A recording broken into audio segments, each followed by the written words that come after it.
नमस्कार। छत्तीसगढ़ में विष्णुदेव साय सरकार अपने मंत्रिमंडल को विस्तारित करने की तैयारी में लगी है। इसके लिए सीएम विष्णुदेव दिल्ली के दौरे पर हैं। पहले अमित शाह और उसके बाद पीएम नरेंद्र मोदी से उन्होंने मुलाकात की। उनकी ये तस्वीरें सोशल मीडिया में तेजी से वायरल हो रही है। मंत्री कौन बनेगा ये तो लगभग तय हो चुका है। कुछ नाम भी हमारे पास आए हैं, उसे हम आगे स्पष्ट करेंगे। साथ ही गहराई से समझने वाली बात यह है कि भारतीय जनता पार्टी संगठन भी नए सिरे से खुद को विस्तार देने में लगा है। मजबूती का ये काम यही नहीं रुका है, बल्कि निगम मंडल और आयोगों का भी विस्तार होगा। छत्तीसगढ़ में नई सरकार बने 1.25 साल हो गए हैं। भारतीय जनता पार्टी लगातार हर चुनाव में सफलता हासिल कर रही है। वहीं भाजपा की प्रतिद्वंदी कांग्रेस अपनी अंतरकलह से जूझ रही है। इसमें कोई दो राय नहीं कि छत्तीसगढ़ कांग्रेस में अलग अलग धड़े बने हुए हैं। वो अलग बात है कि खुलकर कोई स्वीकार नहीं करता। कभी टी.एस. सिंहदेव बाबा और भूपेश बघेल अलग अलग धुरी हुआ करते थे। अब चरणदास मान जिस तरह के मुद्दों को उठा रहे हैं, वहां से एक बात तो स्पष्ट है, भूपेश बघेल के लिए अब कभी भी पहले वाली स्थिति नहीं हो सकती।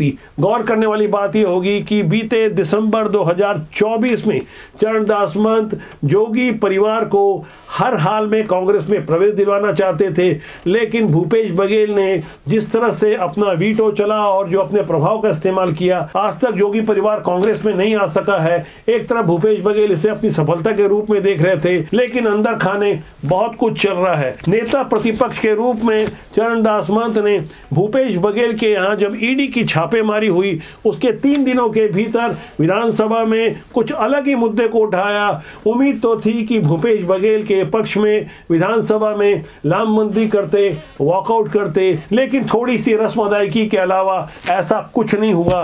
चरणदास महंत ने भारतमाला परियोजना के मुआवजे घोटाले का वो मुद्दा उठाया जिसे भारतीय जनता पार्टी ने 3.25 साल पहले 4 दिसंबर 2021 को अपनी प्रेस कॉन्फ्रेंस के माध्यम से उठाया था। तब प्रदेश में फुल फ्लैश भूपेश बघेल की सरकार थी। 2.5 साल का वो समय भी पार हो चुका था। 3 साल वाले मुख्यमंत्री थे भूपेश बघेल के कार्यकाल में जो कुछ भी मुआवजे के नाम पर घोटाला हुआ, उसमें सीधे तौर पर सीबीआई या ईडी की एंट्री होने की तैयारी हो चुकी है, क्योंकि मुआवजा घोटाला सीधे तौर पर केंद्र के पैसे का हुआ था। ऐसे में राज्य सरकार की ओर से जो ईओडब्ल्यू और एसीबी से जांच कराई जा रही है, वो पर्याप्त नहीं मानी जा सकती। गौर करने वाली बात यह है कि भूपेश सरकार की ओर से छत्तीसगढ़ में सीबीआई को पहले की तरह बैन रखा गया था, लेकिन अब इसके उलट नेता प्रतिपक्ष चरणदास महंत सीबीआई जांच की मांग कर रहे हैं। यहां तक उन्होंने हाई कोर्ट में भी पीआईएल लगाने का मन बना लिया है। ऐसे हालात को हम गहराई से समझने की कोशिश कर रहे हैं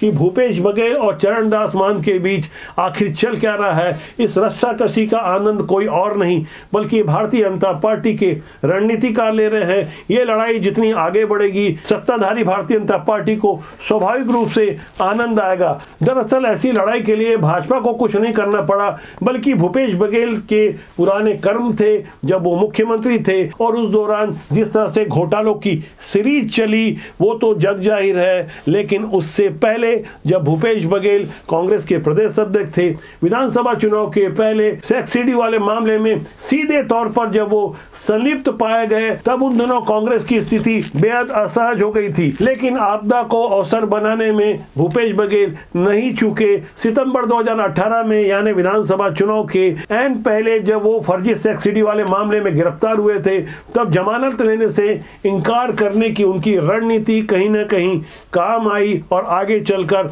वही भूपेश बघेल मुख्यमंत्री बने। लेकिन जैसा कि कहा जाता है, काट की हांडी बार बार नहीं चढ़ती, तब बात कुछ और थी। लेकिन जब 5 साल भूपेश बघेल को मौका मिला और उसके बाद जिस तरह से उनके कार्यकाल में एक से बढ़कर एक रिकॉर्ड तोड़ घोटाले हुए, उसकी परिणति ये रही कि छत्तीसगढ़ में कांग्रेस की स्थिति दिनों दिन बद से बदतर होती गई। मौजूद हालात में लगता नहीं कि भूपेश बघेल के लिए परेशानियां कम होने वाली है। बीते दिनों शराब घोटाले वाले मामले में जिस तरह से भूपेश बघेल पिता पुत्र के ऊपर ईडी ने छापेमारी कर कुछ मजबूत सबूत जुटाए, जबकि इस मामले में पहले ही उनके सहयोगी कवासी लखमा करीब 2 महीने से जेल में बंद हैं। अब भूपेश बघेल जब एक तरफ खुश होकर यह बता रहे थे कि फर्जी सेक्स सीडी वाले मामले में 4 मार्च को वो सीबीआई की विशेष अदालत से बरी हो गए हैं, अब आने वाली 4 अप्रैल के लिए हो सकता है उनके ऊपर एक नई मुसीबत नए सिरे से तैयार होकर खड़ी होगी, जब सीबीआई की उसी विशेष अदालत में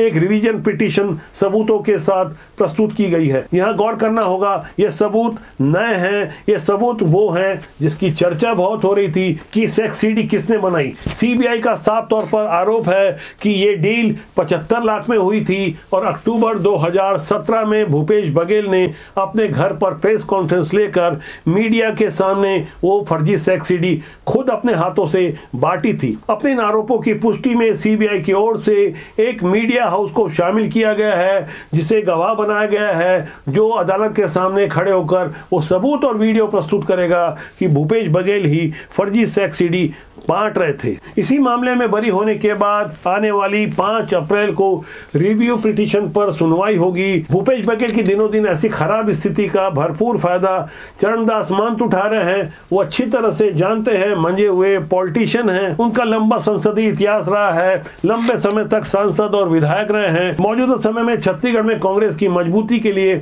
गांधी परिवार भी कहीं ना कहीं भूपेश बघेल से पिंड छुड़वाना चाहता है। इसके लिए पहले ही विकल्प तैयार किए गए। देवेंद्र यादव को जेल में रहते जिस तरह से सचिव बनाया गया और भूपेश बघेल बार बार जिस तरह से देवेंद्र यादव से मुलाकातें कर रहे हैं, वहां स्वाभाविक रूप से भूपेश बघेल उनके समर्थकों के माथे पर बल पड़ रहा है। ये तो बात हुई कि छत्तीसगढ़ कांग्रेस में अंदरूनी घमासान की। छत्तीसगढ़ में बदले हुए राजनीतिक हालात में भारतीय जनता पार्टी लगातार अपने मुद्दों को मजबूती से रख रही है। बीते 22 फरवरी को मुख्यमंत्री विष्णुदेव साय ने जब ये स्वीकार किया था कि विदेशी फंडिंग से धर्मांतरण हो रहा है, प्रलोभन और अंधविश्वास फैलाकर छत्तीसगढ़ की डेमोग्राफी को बदलने की कोशिश हो रही है। अब यही मुद्दे विधानसभा में भी सुनाई दे रहे हैं और इन मुद्दों को कांग्रेस का भी परोक्ष रूप से समर्थन मिल रहा है। भारतीय जनता पार्टी के मुख्य प्रवक्ता और पुराने मंत्री और फिलहाल मंत्रिमंडल की रेस में सबसे मजबूत चल रहे अजय चंद्राकर ने मौजूदा बजट सत्र में छत्तीसगढ़ विधानसभा के अंदर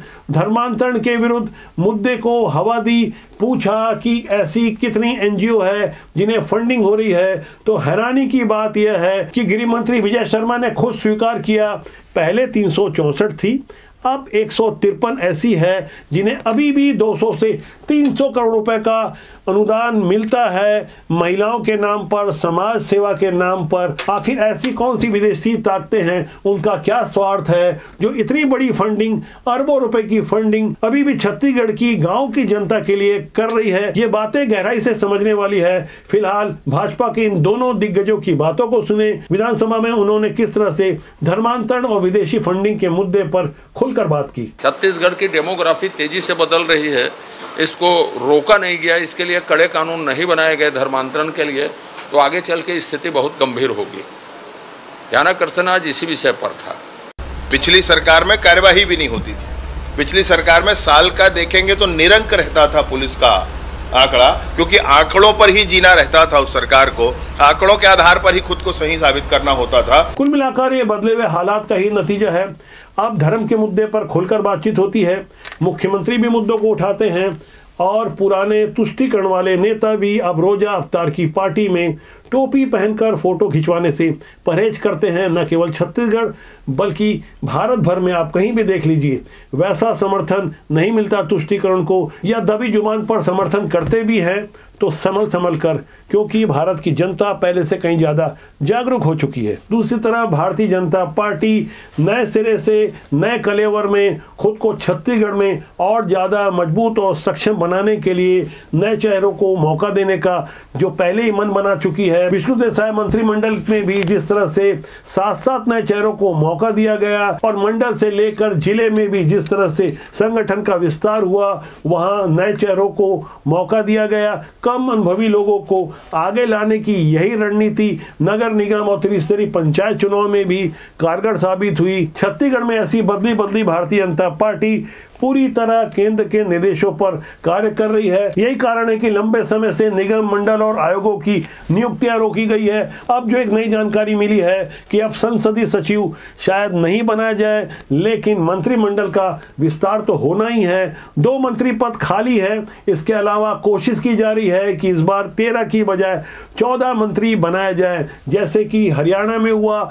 वहां भी विधानसभा में 90 विधायक हैं। कायदे से तो विधायकों के 15% से ज्यादा संख्या में मंत्री नहीं बनाए जा सकते। ऐसे हालात में लंबे समय से छत्तीसगढ़ में, जब से छत्तीसगढ़ का निर्माण हुआ है, तब से सन 2000 से लेके आज की तारीख तक फार्मूला तो यही माना जा रहा था कि यहाँ 13 ही मंत्री मुख्यमंत्री को मिलाकर बनाए जाएंगे, लेकिन अब बात 14वें की भी हो रही है। बदले हुए हालात में जिन 3 नामों की सबसे ज्यादा चर्चा हो रही है, उसमें सबसे पहले क्रम में है अमर अग्रवाल। इनके लिए न तो क्षेत्रीय समीकरण फिट बैठता है और न ही जातिगत समीकरण, लेकिन अमर अग्रवाल का नाम सबसे आगे चल रहा है। क्षेत्रीय लिहाज से बिलासपुर संभाग में अभी भी 3 मंत्री हैं छत्तीसगढ़ में, जबकि सरगुजा संभाग में 4 हैं। बस्तर संभाग से 1 मंत्री है, रायपुर संभाग से 1 मंत्री है, दुर्ग संभाग से 2 मंत्री हैं। बावजूद इसके अमर अग्रवाल का नाम विष्णुदेव साय सरकार के नए मंत्रियों की रेस में सबसे आगे बताया जा रहा है।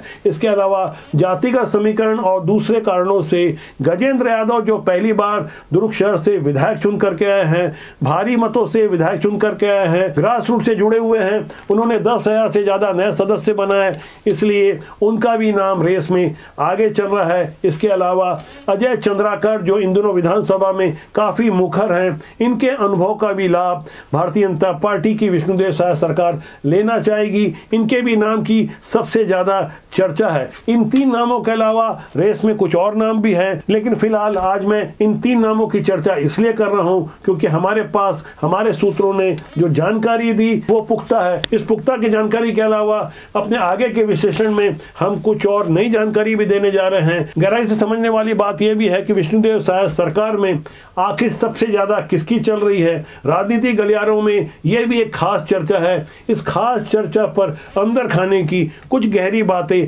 मैं बहुत जल्दी आप तक ला रहा हूं। राजनीति में सुचिता के साथ शालीनता कितनी जरूरी है, इसकी एक तस्वीर छत्तीसगढ़ विधानसभा के अंदर से निकलकर सामने आई। और दोनों विधानसभा मिला के 6 लाख के लगभग आबादी है, उसमें एक भी 100 बिस्तर अस्पताल नहीं देना। क्या आपके विधानसभा में अगर ऐसी स्थिति होती तो क्या आप खोलते कि नहीं खोलते? ये क्या प्रश्न है? ये विषय बिल्कुल गलत तरीका है। प्रश्न में सम्मान झलकना चाहिए। प्रश्न करिए, कठोर से कठोर प्रश्न करिए, मगर विनम्रता भी रहे और उसमें सम्मान भी झलके।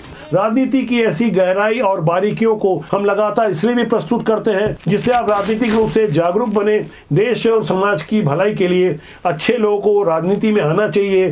जागरूक लोग राजनीति में आएंगे, देश और समाज का भलाई होगा। हमारा मानना है राजनीति बुरी नहीं होती, उसमें काम करने लोग अच्छे या बुरे होते हैं, कुछ घोटालेबाज बेईमान होते हैं। ऐसे लोगों को दूर करने के लिए अच्छे लोगों को राजनीति में आना ही चाहिए। तो आज के लिए इतना ही। बहुत जल्दी किसी बड़े खुलासे के साथ मैं आपसे फिर मिलूंगा। नमस्कार।